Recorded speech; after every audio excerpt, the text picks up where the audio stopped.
Hey Primary 6 Foundation Math Prodigy, this is Coach Saiful with your daily dose of math mastery, and today we're going to go into question number 3 of your assessment paper number 7.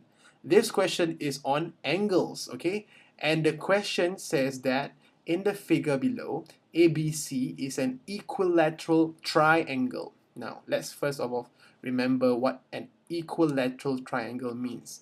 An equilateral triangle will look something like this, and as you saw in the question, it's like that.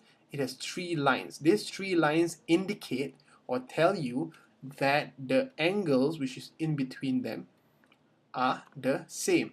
And since you know that angles in a triangle is always 180, if the angles are the same, all you have to do is divide it by 3.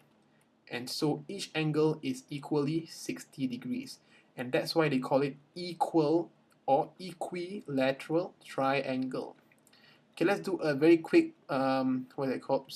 Let's do a quick recap. Since we are already on triangles, what is an isosceles triangle? An isosceles triangle is a triangle which looks a bit like this. Okay, that's a very bad drawing. And it has 2 of this. Okay, 2 of them. And what does it mean? It means the angles in between them are actually the same, and the one on top here is different. So what we do is, we just, for example, if they say the angle on top is 54 degrees, what is the 2 angles in between? You take 180, which is the area, which is the angle of any triangle, minus 54 degrees gives you 126 degrees, and then you divide it by 2 because these angles are the same. So therefore the answer here for each angle is 63 degrees. Okay, alright, so we know first of all that triangle over here is each angle is 60 degrees. We want to find the angle over here. Okay, so I'm going to redraw this to make it more clear. So let's take a look at this angle over here. It says that this angle is 30 degrees. And we already found out this is part of an equilateral triangle. So let's put that in. That angle over here is actually 60 degrees, like we already know. The question is, find the angle in between. Now, what do we know about angles on a straight line?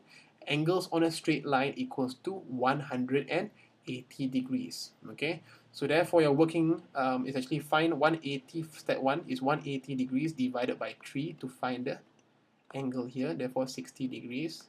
Okay, and the second part is in the one in the middle. So you take angles on a straight line means 180 degrees. Any angle on one straight line will always give you 180. 180 minus 30 minus 60 is going to give you the answer 90 degrees. So this angle is actually a right angle. So the answer is 90 degrees. If you got that one right, high five to you because you are a math prodigy. Good job. Alright, and that brings me to the quote of the week, and the quote of the week is, don't force it, reinforce it. Again, angles and all these topics can get a little overwhelming sometimes. Don't force it, come on. If you are feeling stressed, take a break, okay, come back to it with a clear mind and then reinforce it. Keep repeating it over and over again until your mind just clicks. And with that, this is Coach Saiful signing off saying you are a math prodigy. Good job.